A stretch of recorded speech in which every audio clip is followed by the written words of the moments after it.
Hey guys, Jeremy, National Fire Radio. We're here in Lower Township, Fire District number 2, the Town Bank Fire Company. I got Brett Douglas, the lieutenant of the fire company, and I also have Matt Franco, who's the battalion chief. And today we're here looking at their 2022 Pierce Velocity 100-foot rear mount tower ladder. We got a lot to go over. We're going to do a walking tour of the truck and talk about the importance of their build. All right, Lieutenant, so break it down for me. We're here. Thank you for the invitation. We're working with Fire and Safety Services on their 2024 calendar project. Here we are in Town Bank. So break it down for me. I'm always curious why departments build the trucks that they build. And so a 100-foot rear mount tower ladder, it's a big truck. Talk to me a little bit about why you guys decided to go with this truck. Prior to this build, we had a 1994 rear mount 100-foot tower as well. Pretty much looked to replace it with a very similar style truck. So replacing a 94 Pierce rear mount tower ladder. You guys, Chief, you were super dialed in on rear mount tower ladder operations. And so in Lower Township, correct me if I'm wrong, but we have 3 fire companies here. So the other 2 fire companies also have aerials. They're running rear mount straight sticks? Correct, 75-foot straight sticks. So this is a great complement to the arsenal that you have in Lower Township. Yep, correct. Awesome. Well, why don't we do this? We're going to take a walk. We're going to go around the driver's side first, and we'll start talking about the truck. Perfect. Great.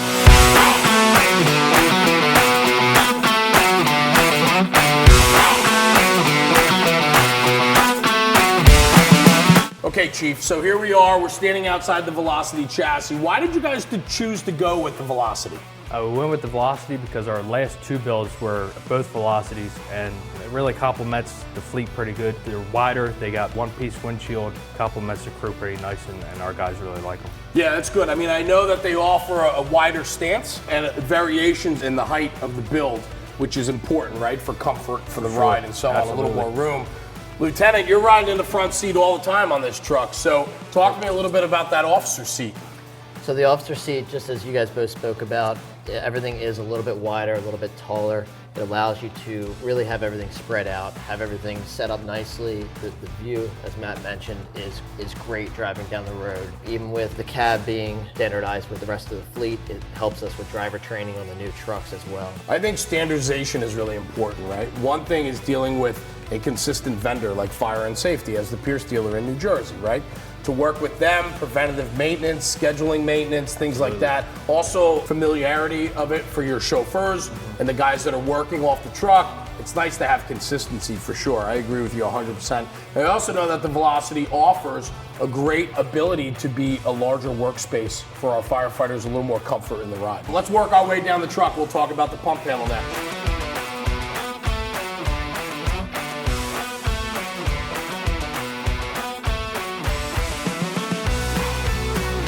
All right, Chief, so we worked our way around from the chassis. We're now back in the pump housing. Let's talk about reasons for the puck design. What was important to you about the puck design? The low level of operation. We're on the ground, we're not reaching for anything. It gave us room for the cross lays so that we're not way up in the air like we were on the other trucks. Sure. The safety thing for the guys, so that they're closer to the ground. We're not worried about them overreaching. The ability to come in, shoulder load your bundle, and go. You're right. We're not climbing, we're not hopping up. It's also the low profile of the pump housing itself. Yes. Allows for that to come down. Brent, as a lieutenant, you might be stretching off of this. I know this is not your primary suppression piece. This is going out second due after your engine company.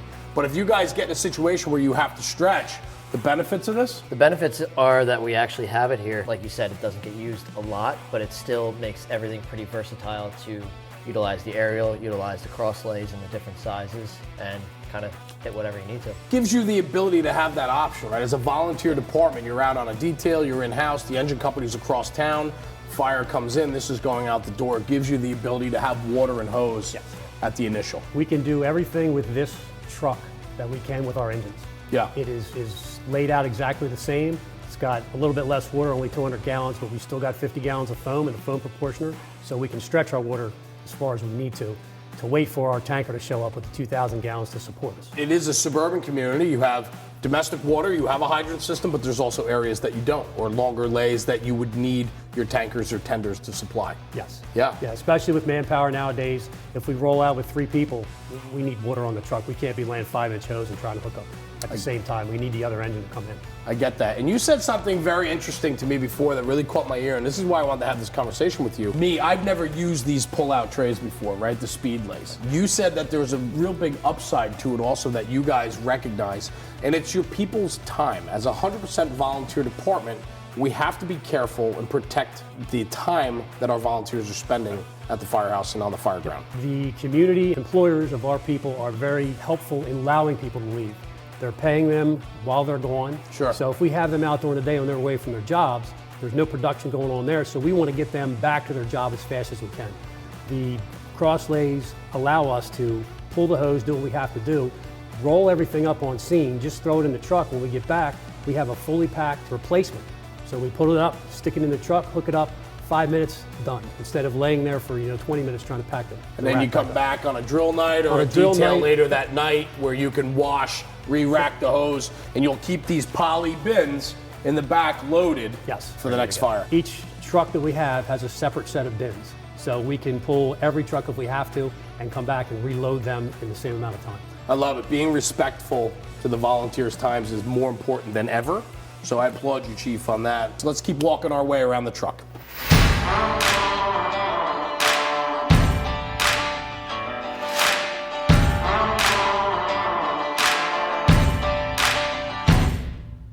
All right, Brett, so we were talking about the functionality of the truck and how easy it is to set up and operate.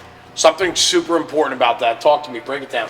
The truck is really easy to set up as a one-man show. Always helpful with having multiple guys, but the aerial you can actually run completely. Once you set it up, you can actually run it completely from the remote. It has one manual nozzle, one automatic nozzle. The automatic is able to be maneuvered through here, but this remote allows you to completely move the aerial, walk around with it within a certain radius, and really have good flexibility on the fire scene. Flexibility is super important, right? Could be minimum staffing, large fire volume, right? You have some larger residential homes here. You've got commercial, you have industrial. So there's a lot of potential for large fire load. And so when you have an elevated master stream like that, sometimes flexibility is a super important thing.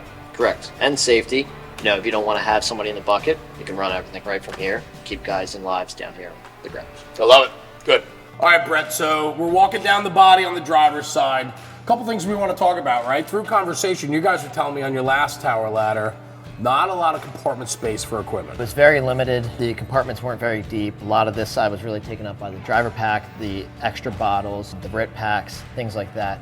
We really tried to incorporate any space that we could, even for extra bottles. Here's our driver's pack. All of our extra bottles, our extinguishers, our driver pack is all incorporated somewhere into the body, allowing all the extra space to be utilized for other tools. Maximizing space, super important. It's nice when you can go from an older truck to a newer truck, get a lot more value out of it, right, by having more compartmentation. I think some other smart things too, right? You guys elected to go with roll-ups, right?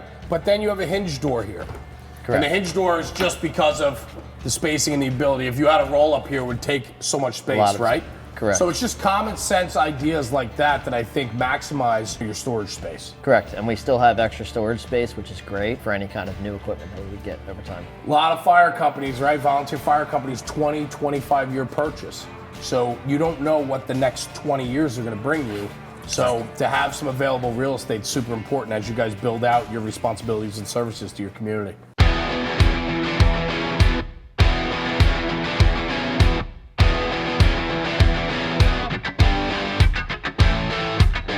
Okay, so Brett, why don't you take me through the setup of the truck? I know that's super important to you guys. We were talking about it before as we were operating the truck earlier.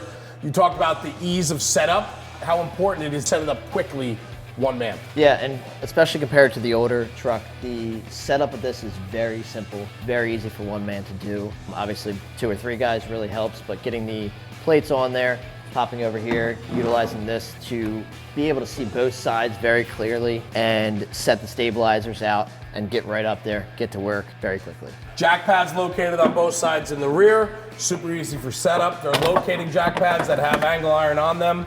They hitch on, down they go. Yes. Chief, talk to me a little bit about the rear end. It's a little bit unique. You guys tapered the corners Talk to me about that. On our old truck, the corners were squared, and on the outside was a railing right at the rear end of the truck. We took that railing out 3 or 4 times in the lifetime of that truck. Happens. So it happens. So when we talked to Pierce about the new truck, we talked about having a taper. This was an issue to begin with. It was questionable as to whether or not they could do it because all of the controls for the main are behind this plate. So they weren't sure that they could find the room. Well, their engineers found the room, and it makes it a heck of a lot easier for us to get out. We've got that little bit of extra room. Yes. If you make a mistake making your way out the door, you're not taking the corner of the truck off. It should be said too, as we drove around your district earlier too, this immediate area has some wide streets. But as you get down into the more populated sections, those streets narrow very quickly. Yes, they do. You got cars parked on both sides, double parked cars. This is not a small truck. So any assistance you can get on maneuverability is a home run. Yes, it is. Ground ladders in the back, super important. 35, 18, 16, 16, 28. You got multiple lengths in your hooks and your pike poles. Just super important, right? And the other thing too is it does have a pump. We need hose. Talk to me about what we have in the chute. In the chute, we have 500 foot of 5-inch supply line going to 5-inch years ago from the 2.3s. All the departments around here do the same thing. It made for a big change in the hydrants because as hydrants were put in the area, the threading was different. Yeah. So we may have had 3 or 4 different thread combinations. When we went to Cape May had their very own thread that was custom. So now we've got 4 or 5 different adapters in the truck. At this point, we don't need them. Everything's got a storage connection on the steamer. We can just run up, hook up, and go. Smart considerations in the rear. We're going to take a walk around the officer's side.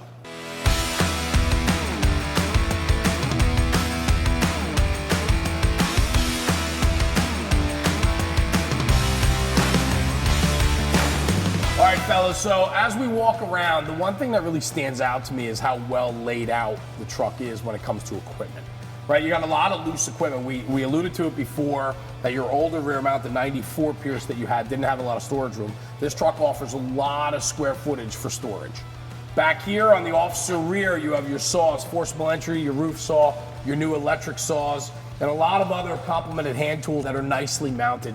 Talk to me a little bit about the process and working with fire and safety on upfitting the truck. From the start, from Pierce, we already had a lot of the trays really accessible. We had a lot of things to just get into general areas, and fire and safety really helped to outfit each one accordingly and to make sure they're safe traveling down the road. And a lot of things, even just setting up certain bags. What we did is we dumped our old truck, we laid everything out next to the truck, and we decided, we wanted the saws back here just for the ease of access going right up to the top. They, especially Tucker up there, he kind of fitted that all in there where we didn't think we were going to have, 2 saws over here, 2 saws over there. He found a way to get them in there. All the custom bracketry and everything, it was awesome. Well, it's really well laid out, and so I know how much time and effort goes into upfitting a truck because usually when you go side by side, you dump out all the equipment off the old truck to put it on the new one. You might want to say, hey, we've been running it this way for so long, but if we just tweaked it a little bit, this saw could go in this compartment instead of this compartment. So there's a lot of work that goes into upfitting, and fire and safety does a really nice job. I've seen them do it hands-on time and time again, and they always come out with a top shelf build. All right, fellas, so here we are midship on the officer's side. A couple things I want to talk about real quick. I see right here cord reel. So obviously we have a cord reel up top. This compartment's your electrical compartment. You're still running box fans, so you don't have all battery equipment, so you need the cord reels. Absolutely. Makes sense. You got pigtails, males, females, double males, double females, everything you need right here. Makes perfectly good sense. Brett, talk to me about the spotting camera. What are we doing with those? So the spotting cameras help when you're setting up the truck to allow the driver to see exactly where the outriggers are going. You can see if they're going to go in a good spot before you get to the point where they're out and you're realizing that, oh, they're in a bad spot, we got to move the truck. Awesome, I love that. And then lastly, let's go way up top. We got a big storage box off the ladder itself, the ladderway. Talk to me about what you keep up there. So another part with storage there, we needed to utilize any space we could. Up in that box, decent sized box, that allows us to have our Stokes basket, our backboard. It allows us to have our life brackets for the bucket to attach ladder or the Stokes basket to, and just keeps it centrally located directly up to where it would be needed. I love it, thank you, good information. All right, Brett, so break it down for me. Inside the cab, 5 Scott seats. You got your chauffeur, your officer Scott seat up front.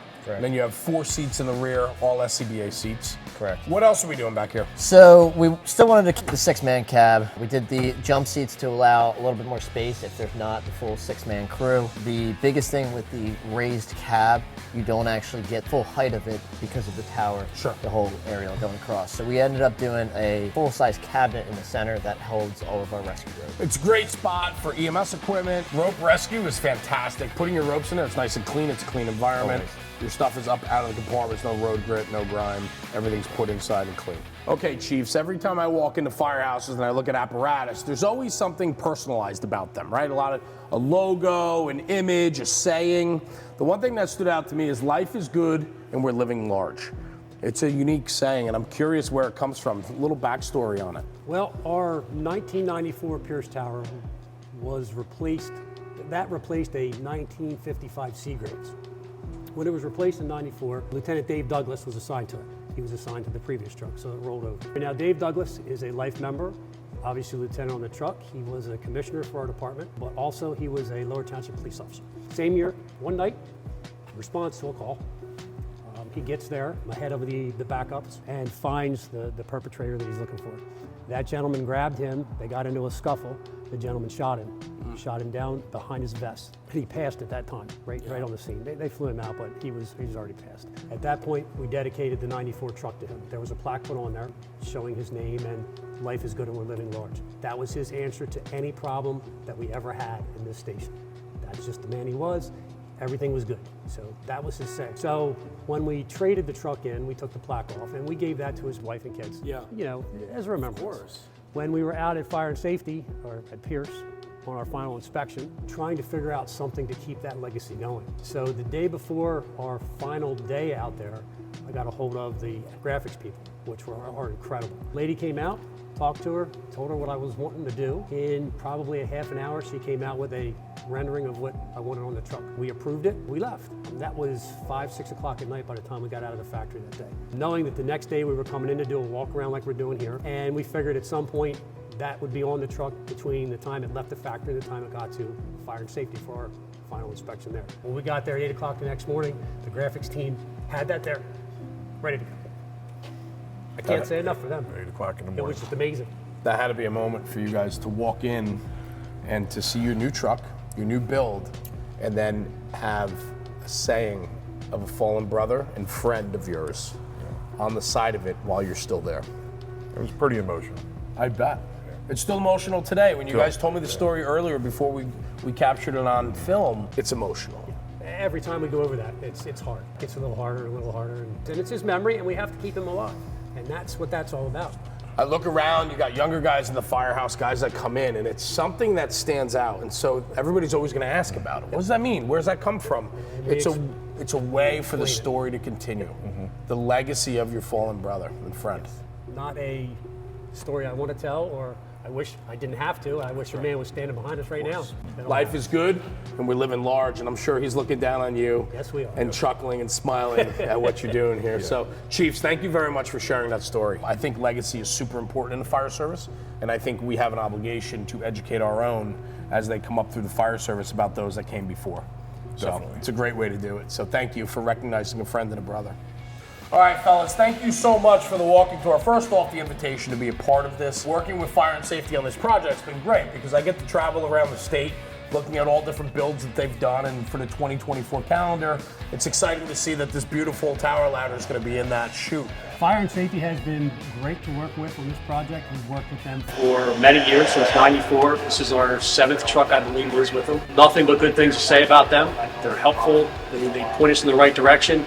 Any issues we have after the sale, the guys are here right away for warnings, repairs, whatever, which very few things, these little things here and there, but that's what happens. That's good. It's nice when the process is smooth. Yes. And working with a dealer that understands the needs of the customer and a good back and forth and a good relationship, a good give and take makes for a good experience. So a lot of Pierces within the department here. It's nice to see. Long-standing relationships are always the case with a lot of dealers.